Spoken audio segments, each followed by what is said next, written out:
일시적인 변화와 고통을 참지 못하고 주저앉아서는 세계 1등의 과실은 얻을 수가 없습니다.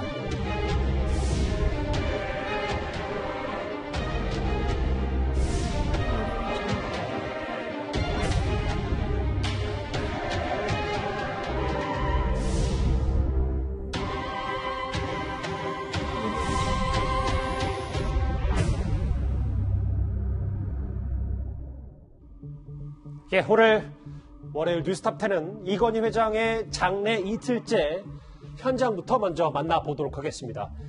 유가족 뜻에 따라 조문은 사양하고 간소하게 가족장으로 치르겠다고 이 삼성 측은 밝혔지만 정재계 인사들의 조문이 오늘도 계속 이어지고 있습니다. 우리 이건희 회장님은 2세 경영인으로서 정말 놀라운 업적을 남기신 분이죠. 국가의 위상과 국민의 자존심을, 국민의 자신감까지를 높여주신 데 대해서 감사를 드리고 왔습니다.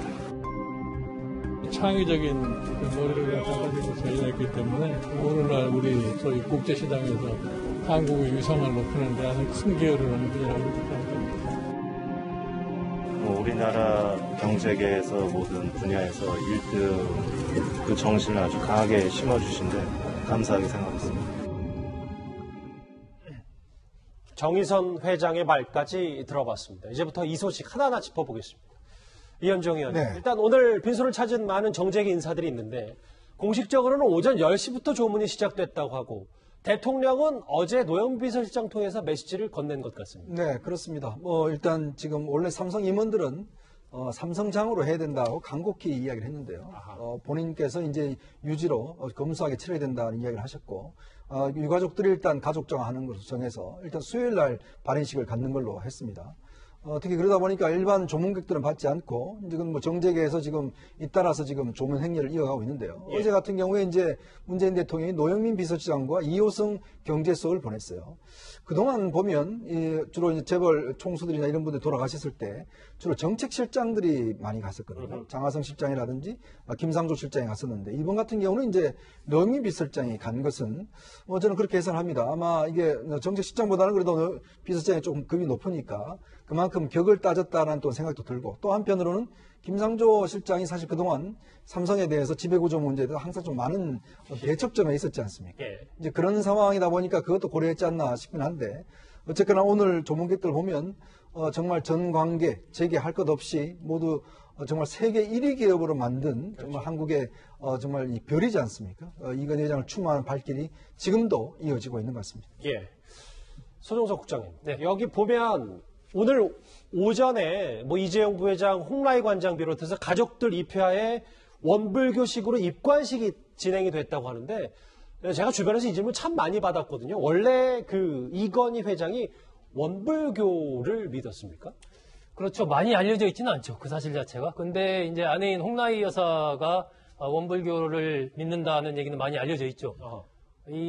이건희 회장의 이제 장모이죠. 고 김윤남 여사가 원불교에 입교한 게 1962년입니다. 그리고 나서 이건희 회장은 이제 1973년에 원불교에 입교를 하죠.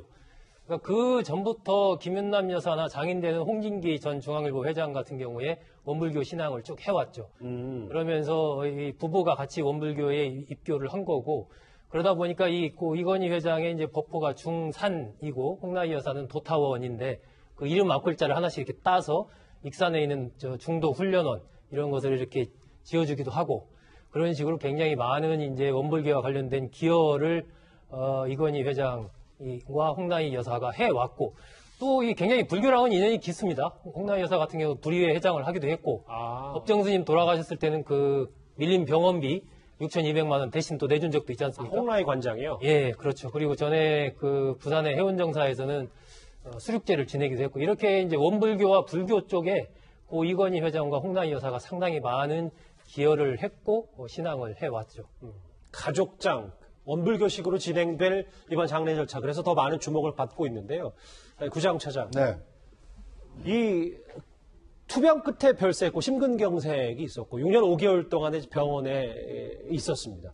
이 아버지도 그렇고 형도 그렇고 이제 폐암 투병 병력도 있긴 한데, 네. 근데 제가 지금 질문을 드리고 싶은 건 이건희 회장과 아버지 선대 이병철 회장이 가장 즐겼었던 휘호가 이번에 장례 절차를 통해 돌아보니까 공술의 공수거라고 하더라고요. 그렇습니다.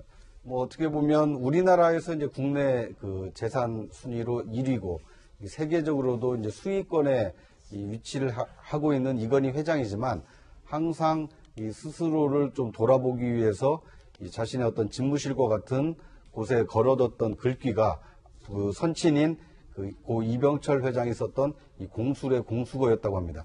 그러니까 올 때도 빈손으로 왔지만 갈 때도 빈손으로 간다. 그러니까 그만큼 어떤 물질적인 어떤 그 탐욕을 좀 경계하라. 이제 이런 글귀로 볼 수 있는데요. 이 가장 재산이 많은 것으로 알려진 분이 그런 글귀를 늘 보면서 이 스스로를 좀 되돌아봤다는 생각을 하면 뭐랄까 어떻게 살아야 될 것인가에 대해서 좀 울림이 있는 얘기가 아닌가 하는 생각이 듭니다. 공술의 공수거. 그렇네요. 어제부터 지금 현재까지 많은 이들이 빈소를 찾고 있지만 그 가운데서도 가장 먼저 어제 저녁에 빈소를 방문한 건, 빈소를 찾은 건 다름 아닌 CJ의 이재현 회장이었습니다. 그럼 이재현 회장님이 오늘 오후 센터 다풍병에 삼성서울병원에 도착해서 가족이라서 제일 먼저 전문을 하고 들어갔습니다. 국가경제에 큰 업적을 남기신 위대한 분입니다. 가족을 무척 사랑하셨고 큰 집안을 잘 이끌어주신 저에게는 자랑스러운 작은 아버지이십니다. 이 집 영영에서 흥망하고 너무 슬프고 안타까울 따름입니다.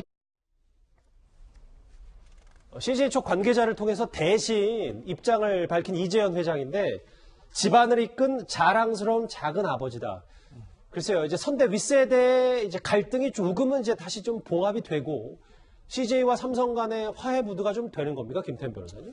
글쎄 윗세대는 사실 갈등이 없었던 건 아닌 거죠. 소송 당사자가 이맹희 전 회장, 그 다음에 이건희 전 회장이니까요. 그리고 이건희 전 회장이 그 CJ 상속 소송이 있었을 때 그 형인 이맹희 전 회장에게 굉장히 좀 비판적인 얘기를 하는 그런 또 우리 육성들도 공개되고 있지 않습니까? 그렇기 때문에 아버지 세대에는 사실은 갈등이 없다고 볼 수는 없는 것인데 그 아래 세대, 그러니까 CJ의 이재현 회장, 그리고 삼성의 이재용 부회장, 이재현 회장이 집안의 장손의 형인 거죠.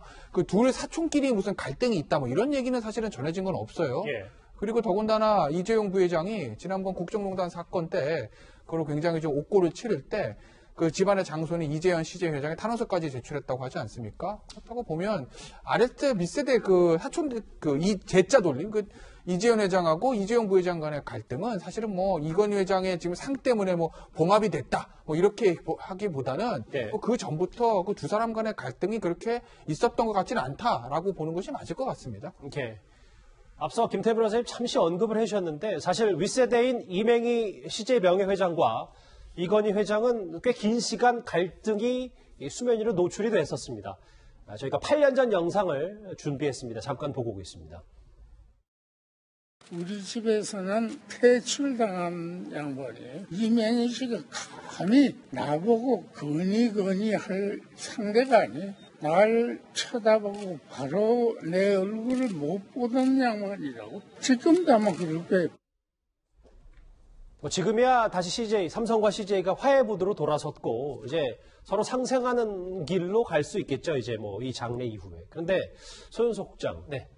여기 어느 정도의 이 흐름은 시간적 흐름은 나타나긴 하는데 원래 이병철 회장은 애초에 삼남인 이건희 회장을 중앙일보, 중앙 매스컴을 맡기려고 생각을 했다가 이 이후부터 뭔가 이런 갈등의 조짐이 있었던 겁니까? 그렇습니다.